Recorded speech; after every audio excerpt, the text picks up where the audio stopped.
Hey there, we are talking about how to write a great persuasive speech, and you just have to excuse me, I'm just a little choked up about this.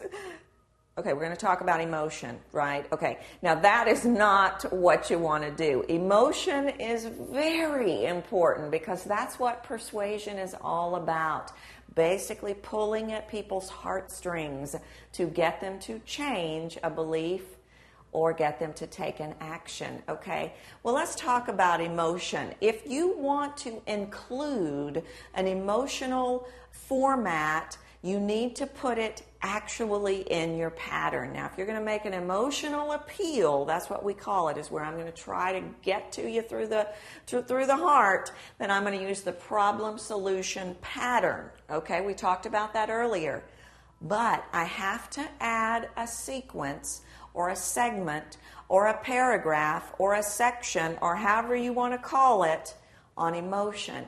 And in that emotional part, I really want to drive home, nail home in an emotional but controlled way how this must be done for the sake of the company, for the sake of the children, for the sake of the dogs, for the sake of the cats, for whatever it is.